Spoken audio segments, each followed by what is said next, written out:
What's up, you guys? I'm waiting for Ebony to get in the room. Ebony Crosby. We're gonna talk about. I just watched that the Uncut Chasing Atlanta. And then I watched Reese G's live. I mean, honey, that live was about 2 hours long, but I listened to the whole thing while I was doing other stuff. Um, honey, it's a whole ball of mess. It's a whole ball of mess. Hey, Ebony. Girl, it was a lot. Ebony, it was a lot. I watched the episode because I could fast forward through a lot of that because I just wanted to see the new shit, right? Then I went into Reese G's live, and thank you so much. Shout out to you for telling me about the live because, like I said, I don't follow him on Facebook, so I didn't know about the live. Honey. First of all, let's rewind. Let's talk about the episode. So we got that extended scene with Gardini, Q, and We Were Born, right? We got that extended scene where we got a whole lot more information about We Were Born's loyalty to Jaylon, the LLC, LLD situation. What else did they talk about? They threw a whole lot more shade. But we did get a little bit more insight. And that whole situation with Oliver and Gardini, I always have a problem when people come to me about my friend and I take their word for it without question. So when We Were Born, we're telling Gardini all these things about Oliver this and Oliver that, and Gardini's like, "Oh, well, that's my sis. That's my sis." But you accepted what they said with no question. Then what does that really say about your relationship with Oliver? Because can't nobody come to me and tell me nothing about my friend. I mean, they can't. And that doesn't mean that my friend won't do me wrong. I mean, we know, shit happens. But I'm going to go to my friend. I'm going to talk to my friend about it before I just take it at face value. And I feel like, and yes, I understood Gardini felt some kind of way when he wasn't invited to Miami.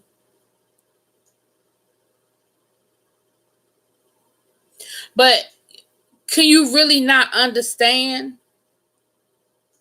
Yeah, threw Oliver all the way under the bus. But can you really not understand? Oh, I guess I lost you, Ebony. Why he was upset? I mean, why you couldn't come? Sorry, why you couldn't come to Miami? That whole thing with you and Jaylon was really bad. It was really toxic. And at a certain point, production probably had to make a decision on who was going and who wasn't. And at that point in time, you weren't really in the best situation with production. Oh, it's okay, girl. It's all right. Girl, my Wi-Fi wouldn't even come on last night. And it was raining and stuff, but it wasn't storming like that it would have knocked my Wi-Fi out. That kind of hurt my feel. I was like, what the fuck? I'm glad I didn't have no videos to nothing to really review last night. I looked at Braxton Family Values, but it wasn't really a whole lot there, so I ain't review it. But yeah, so that's how I felt about that first extended scene. I felt like Gardini, and let me preface all of this by saying I do like Gardini. When he messy, I do like Gardini. I like Oliver, and I like Reese. But if I feel like somebody's wrong, they're wrong. My biggest issue. So let's talk about the elephant in the room. Fuck all that. Let's just go and get to the elephant in the room. This whole rumor situation with Jay Twan and with Kevon. And then the other piece of it is the Reese G situation with production and what he said or did or didn't say or do. Hey, little baby girl, did you look at the Uncut? Do you look at Chasing Atlanta? Because we're talking about the Uncut Chasing Atlanta. I just want to talk on some things. I looked at it and I looked at the Reese G. I got so many thoughts floating around in my head. I don't even know where to start. So let me just rewind. I'm going to stay with the episode and then I'll get to the live. So that was the first extended scene where we saw the whole situation with the four of them actually talking. And it was just a lot said. It was a lot more said. Oh, boy. I ain't going to be over here long because, I'm sleepy. Then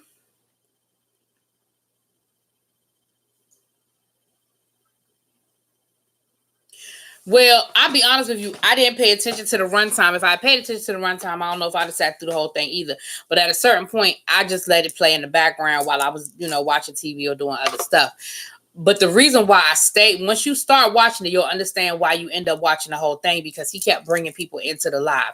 He brought Oliver into the live. He brought Jay Twan into the live. He brought, what's the blogger's name? I'm talking about the guy that was a part of the whole, that set all of this off. So him bringing people in and out of the live really had a lot to do with you staying. Excuse me. So I'll address one and then I'll address the other. Sorry if I'm making y'all yawn. So back to the episode. So Jay Twan, well, we were born really because Miss Berlin showed her little ass too. I feel like Stone. Thank you. That's who it was. Miss Berlin showed her little ass too. That little scene with the pronoun situation. Now, let me say this, and I hope I don't get myself in trouble right now. What people have to understand is everything isn't a dig, everything isn't shade, everything isn't an insult. I even asked in my reviews, is Jaylon transitioning? What's going on with Jaylon, who's Lauren now? I don't know. And when I don't know whether someone is transitioning or not, or how they want to be addressed, I don't know how Jaylon wants to be addressed. I don't know if he wants to be addressed as she or he. And I think that when Q referred to Lauren as he, well, Berlin, Q has known Jaylon a whole lot longer than you have. And for you to automatically be ready to get buck, I just feel like she said, well, I wouldn't address, her as a he. Okay, you wouldn't address her as a he. But until she says what pronoun she prefers, I don't think you can police her pronouns. Do you understand what I'm trying to say? She may not give a damn. She may not give a damn. And my thing is, everything isn't about people being ignorant or trying to be everything is not about people being disrespectful. Sometimes people are just ignorant and don't know. And and that's what, Gardini said. Even though Gardini and her had beef, Gardini's thing was, I don't know. I don't know how she wants to be addressed. So tell me, like, if you know, break it down for me. And so so for her to just go there, and then in their confessional, they were just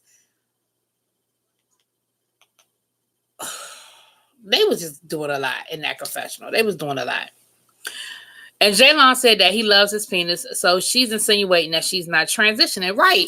And so again, I get it that Jaylon wears quote unquote women's clothing, because I don't like putting a label on women or men's clothing. Okay, fine. And wears her wigs and will beat the fuck out of her face, right? We get that. But I don't know the protocol. And that's why I ask questions, because I don't want to offend the next person. But how will people ever know if they are not allowed to ask the question? If I ask you what pronoun you prefer and you're going to cuss me out because I'm asking the question, how will people learn? You know what I'm saying? Like with the LGBTQ community, you got to help us out, and you got to allow us time to catch up. And the only way we're going to learn is if we ask the question. Right? That's like if somebody says to me, do you prefer to be called African American or Black? I don't know. Am I offending you if I call you Black? Am I offending you if I call you African American? The only way people are going to know is if they ask the question. So when there's someone who is transgender, or maybe they're just androgynous, I don't know.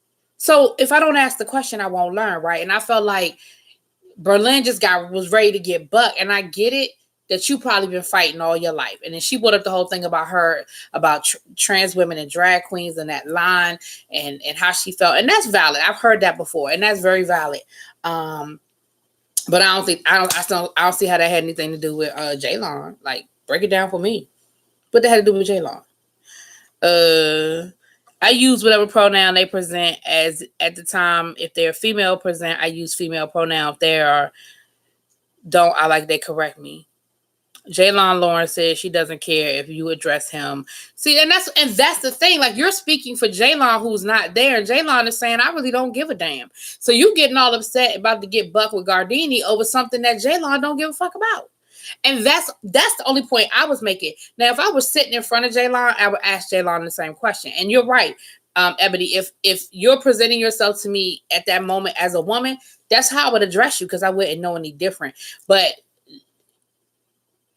seeing and knowing, and like Q said, I've known Jaylon since before this.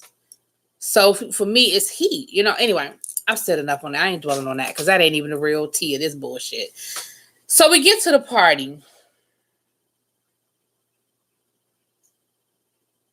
And some of the stuff they cut out I thought was really cute. Like when they had to write the Valentine's Day cards to each other and stuff like that. I thought that was really cute.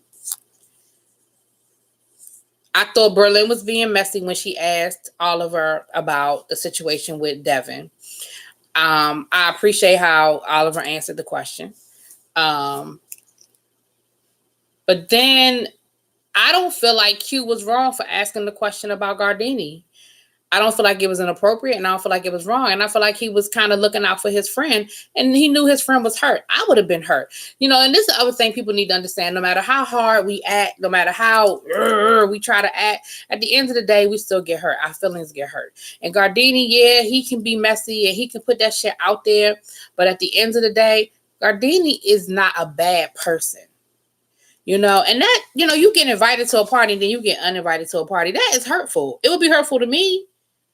Especially 2 hours before the event, and you don't know why. That would be hurtful to me. Jaylon hasn't corrected him on calling him or her, so it must be fine. J-Twan going off really did come out of nowhere. Berlin was being messy as hell. That's why I don't understand why J-Twan flipped. I still don't. And mind you, after 3 hours, because this been about 3 hours, I watched the episode and then I watched the live. Well, 2.5. I'm still.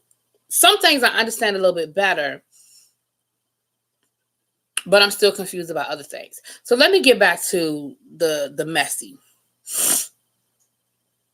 Let's get to the receipt. I still don't understand why J-Twan went from 0 to 100 and was like, fuck Gardini, fuck this, fuck that, fuck that.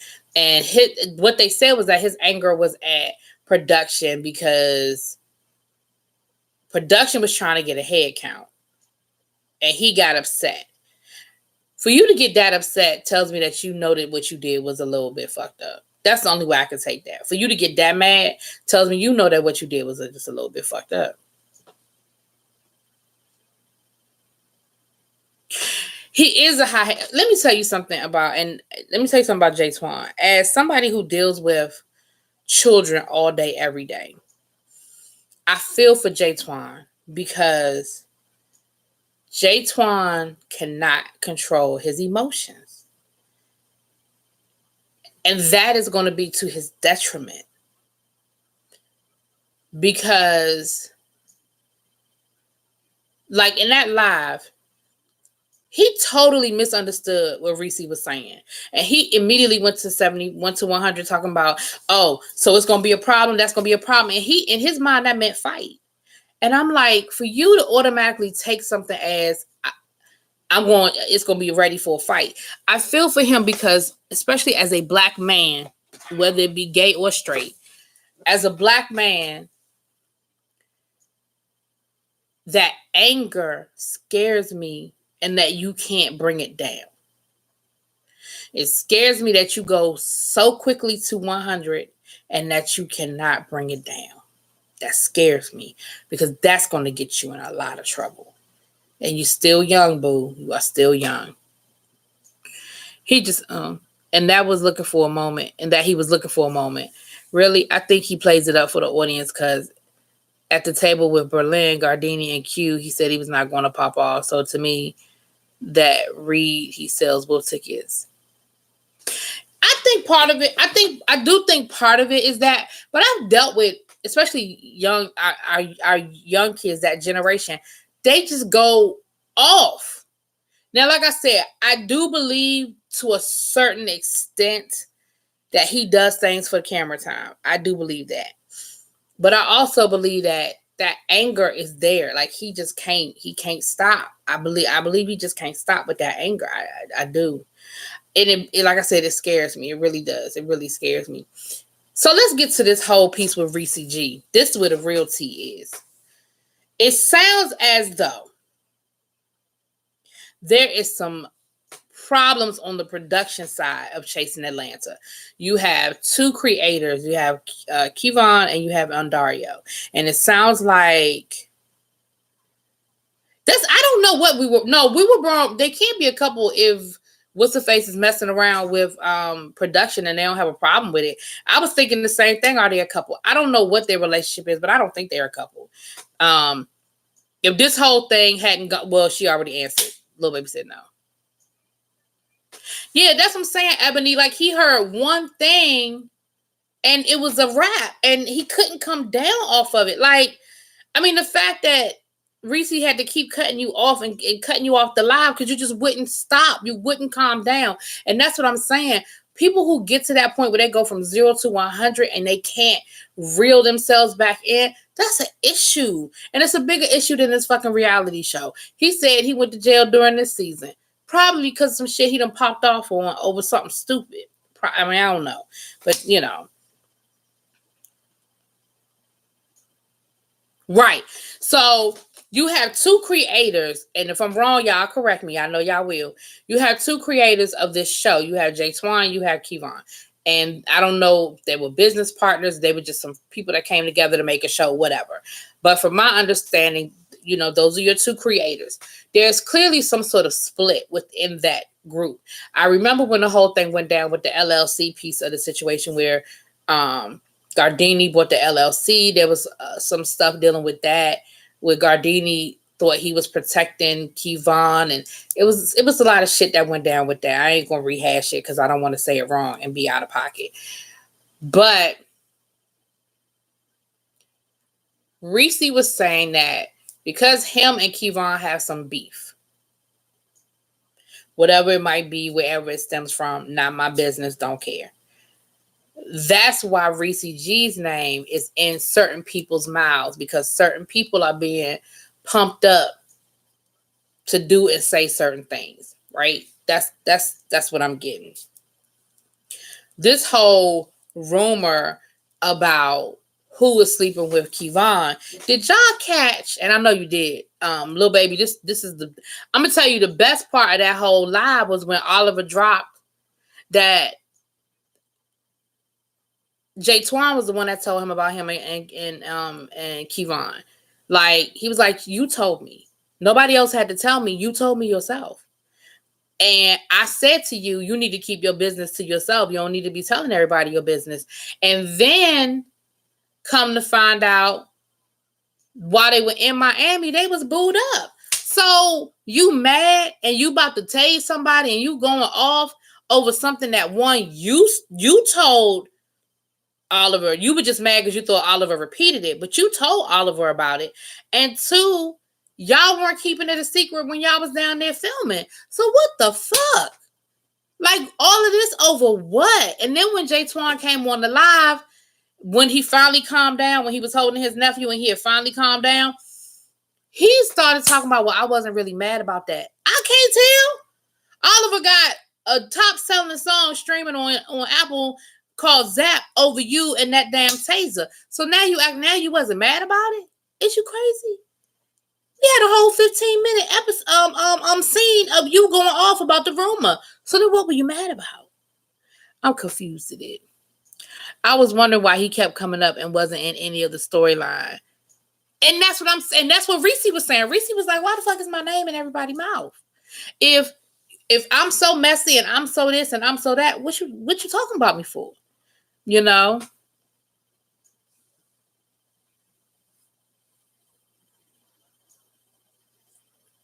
Exactly. Jay Twan's story done changed 4 or 5 different times. Now, the one thing I thought, and again, I'm not going to speak too much on it because I don't know all the details and it's a very serious situation. Why would production want to create a storyline about somebody being a child molester or accused of being a child molester? That's not something I think you play with. Now, I'm all about reality TV. And I'm all about pushing boundaries, and I understand that they play that game and they do shit for ratings. But some stuff I don't think we need to be playing around with. And thank you, Reese, for saying I'm not going along with that.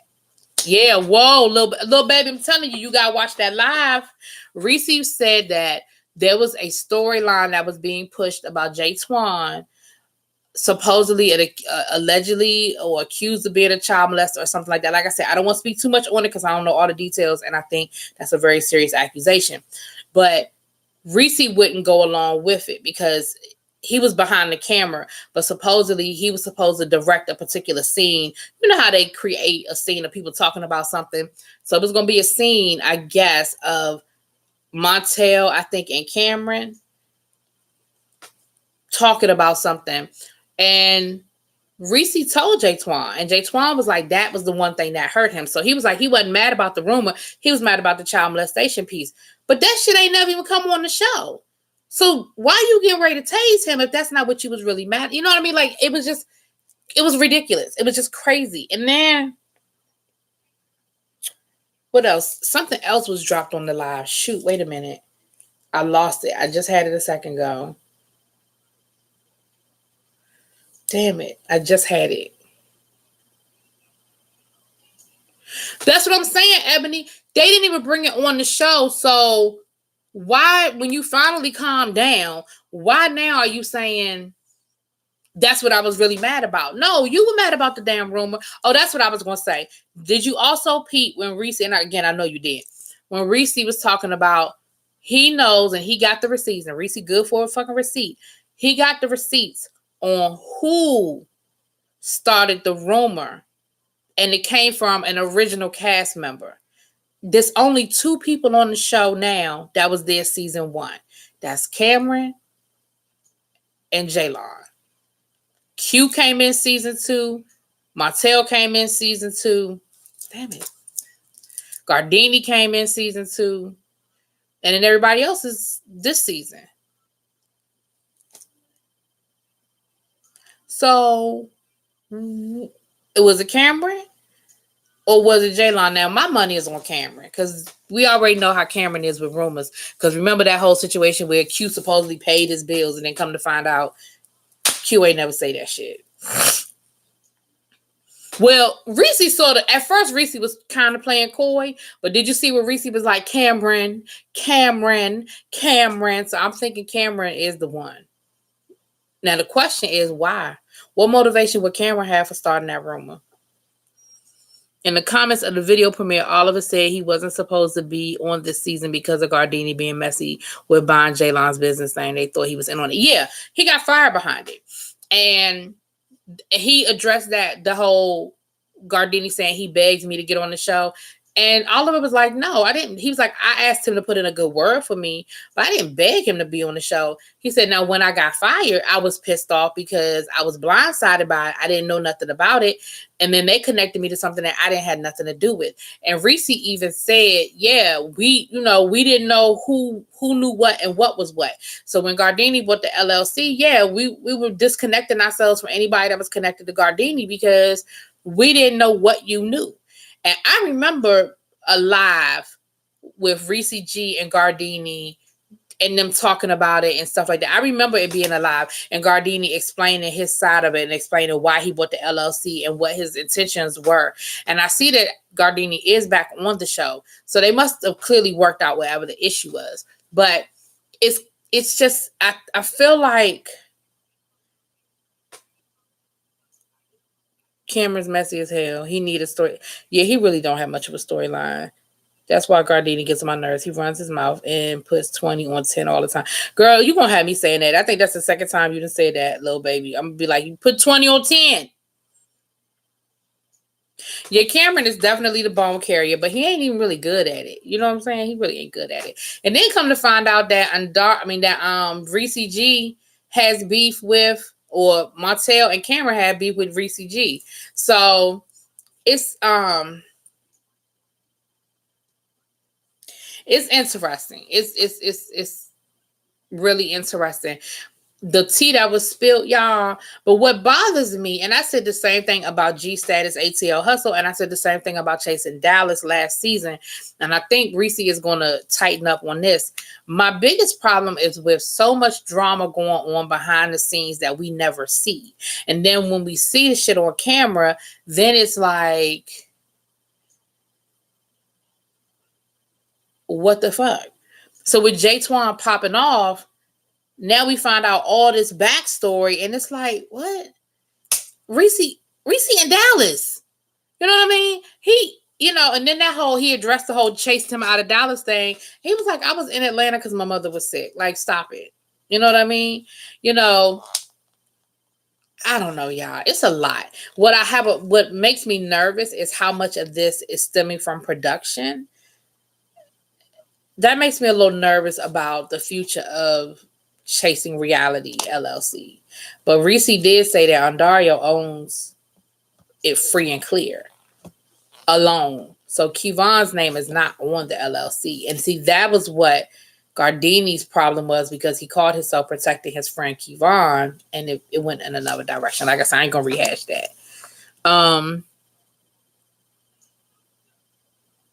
Gardini said Jaylon didn't know he was on probation. He's not. If you're going to carry bones, you have to be comfortable with confrontation. Someone will come back. Yeah. Like Sheree. Sheree would carry them bones, and when it came back to her, she was like, okay, well, So Gardini couldn't think that Jaylon called the probation people to get him violated.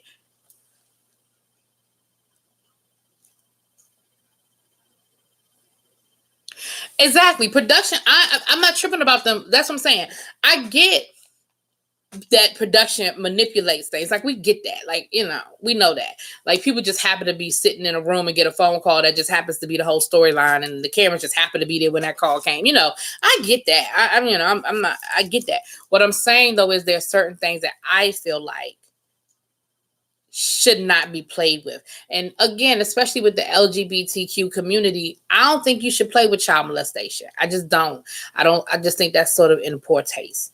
But I know production. We know production manipulates all this shit. You know what I'm saying? That's why when you can tell when real life, and I always say that in my reviews, when real life meets reality TV, because there's a big difference between a manipulated storyline and when some organic shit really went down. You know what I'm saying? And that's why this whole who's sleeping with production piece of it, I don't know how much of that, because I don't know if it was Reese or Oliver said, if you wanted it to be a secret, the only people that needed to know were the two of y'all. So if you're telling people your business and Kevon is telling people your business, clearly y'all wanted people to know. Yeah, the organic stuff is the best. I mean, and I don't even mean it has to be nothing real dramatic, but when real life really happens to people, it is. It's because it's just more organic. Like, that's what it is. It's reality TV,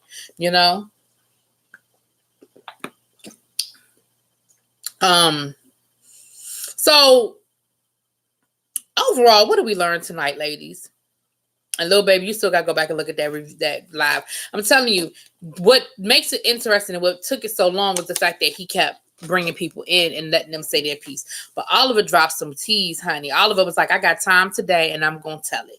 And he spilled it all. He caught himself a couple of times from saying too much, but he said enough, honey. He said enough. He gave it to us now. We had enough information. We definitely know that J Twan is a liar. And like I said, J Twan got upset when he came on there. And again, and you said this already, Ebony, he latched onto one little thing that was said and went whoop, whoop, whoop, whoop, whoop, whoop, whoop, whoop with it. And all Reese, and if you would listen to what Reese said, Reese was like, look, I understand production. I get it. Me and you said something. I mean, me and you had beef. We squashed the beef. We cleared the air. But I understand that you had already filmed a lot of this shit where you were throwing shade. I'm not mad at what I see on screen.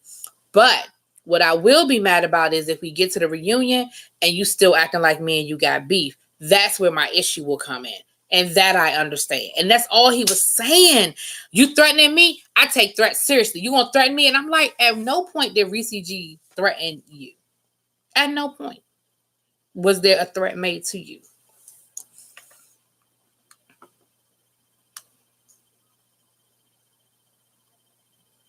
Well, that's the other thing. Is the season over? Because they were talking like the reunion is next week. Is the season over? Like, is this all we getting? They just started dropping episodes last month. In February, right? So February, March, April. Okay.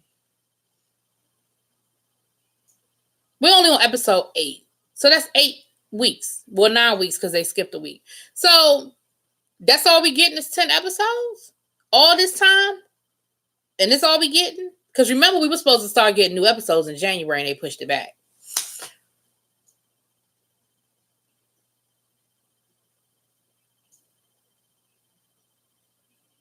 I need to know. Let me tell you something, Ebony. I need to know when and where the reunion is going to be too, because I don't know if I necessarily want to be at the reunion. I'll be honest with you. I'm going to tell you what I am trying to do, though, Ebony. I do want to go to Dallas. I think for their reunion, I'm going to try to get down to Dallas. If it's during the summer when I'm off, and if I got the coin, I think I'm going to fly down to Dallas for the reunion. I haven't talked to Reese in a while. You know, when the show was going on and he would do lives, I would go into his lives and stuff like that. So I haven't really talked to Reese G. But I definitely am going to reach out to him. You know, on a side note, Reese G has, because I reached out to him a couple of times as a professional, and I asked him, I had a student who I felt was maybe struggling with coming out or with some LGBTQ issues.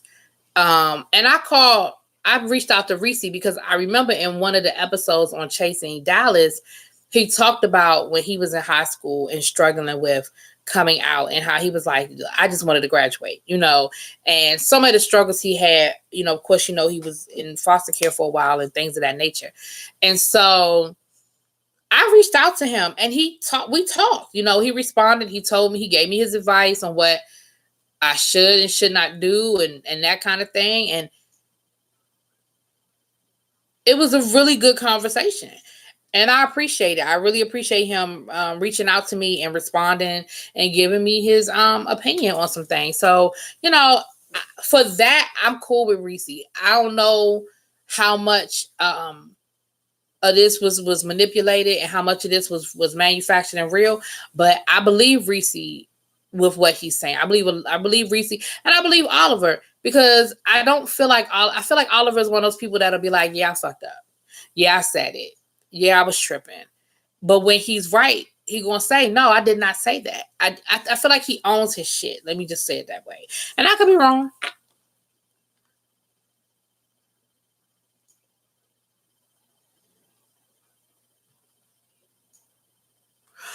Okay, so Oliver and Gardini are no longer. But what's funny is Gardini was hyping up Oliver's new single on his Instagram. But anyway, but Gardini and Oliver are not cool. I think it's a combination of things. I think the LLC piece was probably the first chink in the armor, because, you know, Oliver was actually fired from the show and he was able to get back on the show, I guess, by proving, that he didn't know anything about the LLC. But then I think with this whole rumor piece, and, you know, I hate to see it because I feel like they were kind of friends and I hate to see it. It's evident I wouldn't trust him with the carrot yet alone. And that's the other thing. If you have a friend that you got to watch what you say to them, are they really a good friend? Because, you know, when Oliver said that, well, there's certain things I won't tell him and I know it's things I can't say to him. Well, then that means that your friendship has a certain limit. You know, my friends, I know I can say whatever the fuck I need to say to my friends. I know that if we're in a group and we talking, I know it's not going to be, you know, videotaped and posted. I know it's not going to be used as a receipt later on. Like, I trust that I'm in a safe space. But if you're with somebody and you don't have a safe space with them, where there's a limit in what you can say to them, and you got to watch your words, and you got to be concerned about what, then there's a limit on that friendship. And I don't know if I think we use the word friend just too fucking loosely. I don't think that's a friend. I think that's somebody you know, that's an acquaintance, that's somebody you cool with. Exactly, an associate. Yeah, and that's okay. Like, I think people take it, oh, we're not friends, we associates, and people take it like it's a dig or something. No, it's not. It's just an accurate depiction of our relationship. You know what I'm saying? Like, even going back to this whole the YouTube dramas piece, and I'm not gonna go deep into it, but like with the YouTube drama piece, these people are calling each other all the time, and they having all these conversations about other YouTubers, and they doing this and doing that, and then they get surprised when somebody turns on them. If you call me, and the only thing you do when you call me is talk about other people, I am certainly sure that when you get on the phone with somebody else, you're talking about me. That's just it. So these people that create these, I think Tracy calls them, what did she call them? YouTube relations, or what she call them? You situate, whatever she says, but basically my YouTube friends. But people need to keep it in that space. You don't know these people outside of YouTube. You only know what they show you on their videos, and when you call them, what they present to you. You don't know these people. So we got to stop with that. And I'm not going to go deep into that, but I'm just saying that's just an example. I had a situation. Right. Like, I tell y'all the truth. Y'all know I love me some James Caldwell, and I think I've said this before, but I was a fan of James, and I was going to be in Pittsburgh. I sent James an email. I said, I'm going to be in Pittsburgh. I'm a really big fan. I watch your videos. I'm going to be in Pittsburgh for a couple of days. I would love to take you out to lunch. I said, I'm not a stalker. I said, I am not a stalker, and I'll understand if you're uncomfortable with that. But I just wanted to extend that. He responded. I said, okay, cool. He said, oh no, it's fine. Yeah, let's go out. Let's hook up. I said, cool. I sent him my number. He sent me his number. When I got to Pittsburgh, we texted, and then we hooked up. We hooked up at a very public place because, again, like I didn't want him to think nothing. We went to the casino. We had lunch, and we had a great conversation. From there, we built. You know what I'm saying? We continued to talk. And I even asked him before I left Pittsburgh, I said, is it okay if I keep your phone number and talk and text you from time to time or call you from time to time? He said, you better. That's how you build something. But I had never reached out to James before I was going to be in Pittsburgh. You know what I'm saying? I just was going to be there. And I said, well, it'd be great to see him. But I don't reach out to everybody on Instagram, on Facebook, or what are we on? Damn, YouTube. I done said everything except for where we are. But people need to understand that. But back to the chasing people. I feel like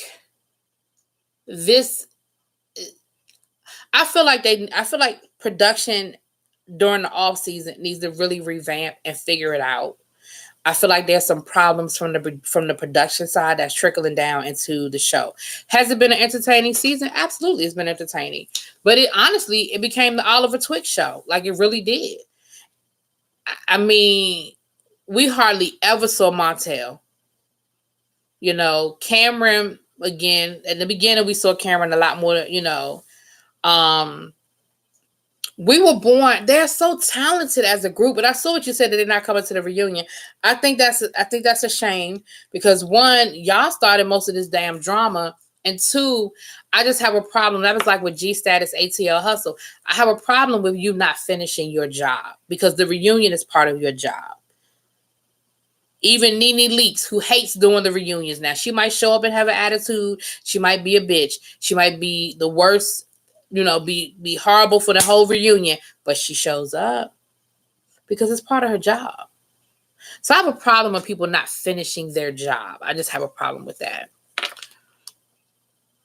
That's how mature adults. Yeah, exactly. That's being an adult. Diva, you in Richmond? Diva Law 88. I don't know why I always want to just say 88. You're in Richmond, boo? Right, there's too much of production, but yeah, I have a problem with when you're watching these reality shows and they start talking about production, because production should never be mentioned, should never be involved, should never be a part of it. Even next time I'm coming through Richmond, I'll hit you up. Uh, Put your Instagram or whatever on there so I can hit you up, because here's the reality. I come through Richmond all the damn time. I'm down that area all the time because one, because I go to North Carolina a lot. I went to school in Greensboro, North Carolina, and I still have friends all through North Carolina. My godson is in Charlotte. Matter of fact, I was almost down there this weekend, girl. I was almost in Durham this weekend. Had it not been for a few things that I had to take care of on this end, I was a couple of my friends were getting together and they were kind of having an impromptu little get together today in Durham. And I was going to actually, DM me, boo. And I was actually going to hit the road Friday after work and go down to Durham. I come through Richmond all the time. And I'm in the Richmond, Norfolk area because I'm a member of the Order of the Eastern Star. And I'm in a Virginia chapter. And when we have our conferences and our big meetings and stuff like that, they're usually down in the Norfolk area. So I'm down through there all the time, girl. We can hook up and meet up and have lunch. Yeah, I had and again, Lynette is somebody that I reached out to. I reached out to Lynette because of something she said in one of her videos. She talked about how she had started going to a life coach and how some things she was going to do going into 2019 that she wanted to start doing. And so again, I sent her a DM on Instagram asking her, I said, if you don't mind, is it okay if I call you? I want to get some more information on the life coach, because I was thinking about getting a life coach. And again, she gave me her number. We talked. We had a great conversation. We talked about, some things I wanted to do, the life coach situation. We talked about a lot of stuff. And then from there, now I talk to her every day, but from there we'll text from time to time and, different things going on. And same thing, I just hit her up. I said, hey, I'm coming through Richmond. And actually a couple of times we just couldn't hook up. And this last time, finally, she was like, girl, all right, when you going to be here? Text me when you get to Petersburg, boom, boom, boom. We're going to meet here. Boom, there it is. And so I don't have no problems with that. I'm cool with it. I'm cool with it. I'm cool with meeting people and that kind of thing. I mean, that's part of what we're doing this hit. That's part of what this is about. But I don't understand I thought we was friends and anyway, I ain't going down that road, y'all. I ain't going down that road. But I do, Ebony, I feel like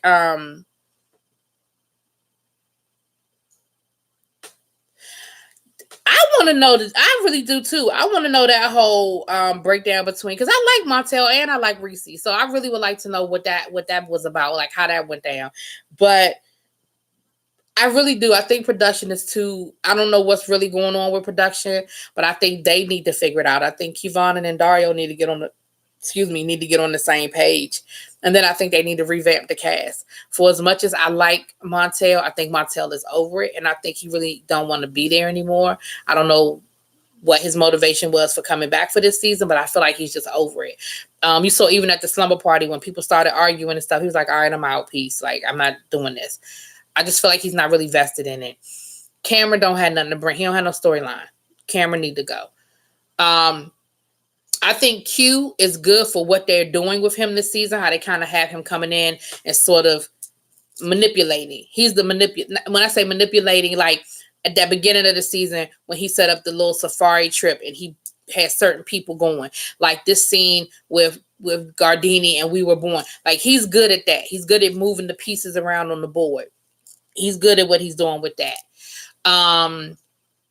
Gardini is good for what he's doing. Gardini is comfortable in being messy. See, again, everybody can't be comfortable in it. He's comfortable in being messy. And you need that on a reality. You need a Gardini.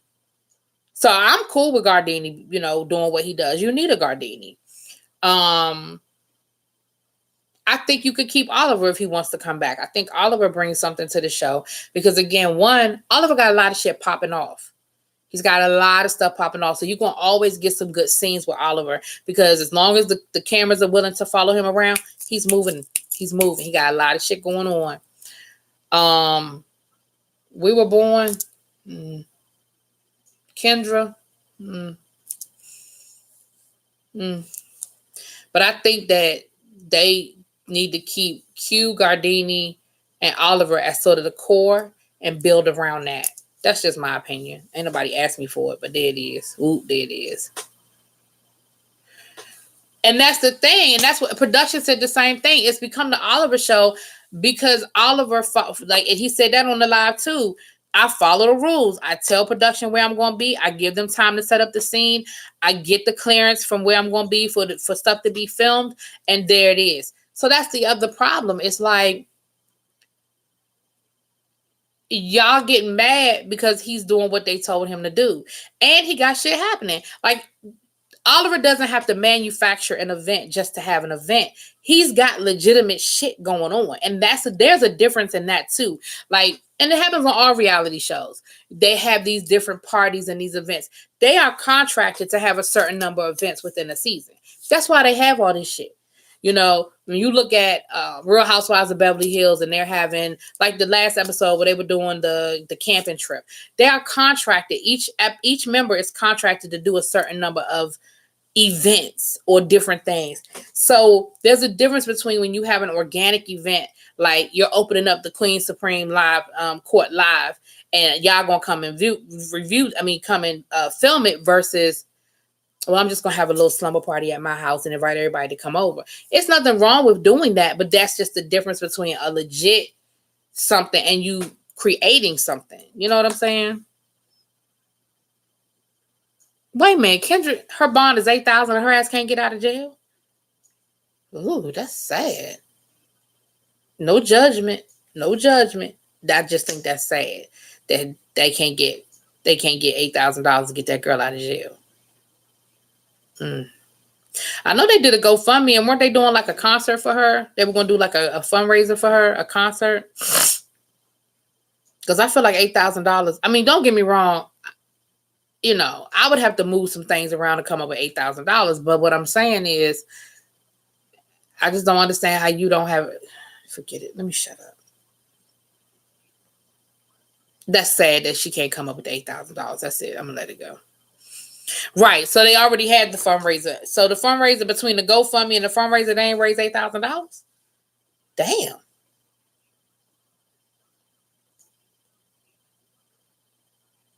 Damn. That's bad. That's sad. That's sad. Y'all don't think that's sad? I think that is sad. I hate it. Did y'all get something to go? That ain't my business. I ain't gonna ask nobody if they gave something to the GoFundMe. But yeah, so I mean, Lauren could have just dropped the 8,000, right? She got it like that. Everybody on the cast act like they got it like that. They couldn't all just drop a G a piece. Everybody could have dropped $1,000 a piece, right? They couldn't have done that. Oh, okay.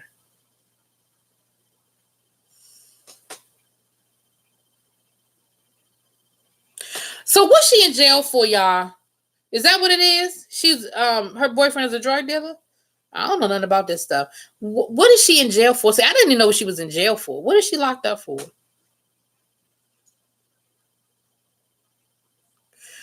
So she's in jail for drugs, for trafficking or something? Oh.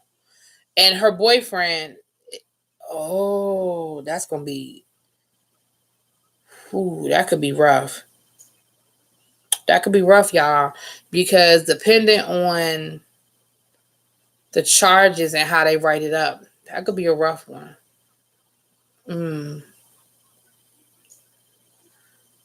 That's deep, y'all. That's deep. Anyway, we've been on here for almost an hour, y'all. I'm going to go ahead and close it out because it's late and I'm about to go to bed. But thank y'all for coming through, Ebony and Diva and Lil Baby. And there's a few more people in here that's been kind of just watching, and that's cool. I hope you enjoyed the live. But yeah, we'll keep. I appreciate, and let me say this: shout out to production for dropping that episode, because I feel like a lot of people had the same opinion I had, where shit just didn't make sense and we didn't understand how 1 + 1 was equaling 5. And so shout out to production for saying, well, let us show y'all what we cut out that'll help make a little more sense. Shout out to y'all for that. Appreciate it. Cause stuff does make a little bit more sense now. But honey, little baby, let me tell you, you need to go watch that Reese G live because all the tea was spilled. All the tea was spilled. Hold on, somebody hit my Instagram. Oh, that's it. Okay. Okay, I thought somebody had responded because I had sent a message to Oliver responded, Reese Oliver, letting them know that I was talking about it. So anyway, all right, y'all have a great evening. And again, once again, to the mothers in the room, y'all have a great Mother's Day. Again, I say don't forget to reach out to maybe your friends or family who mothers have passed or children have passed. Just send them a little text saying, hey, I know the day might be rough for you, but I got you, right? With that being said, peace. Y'all have a good evening. I'm out.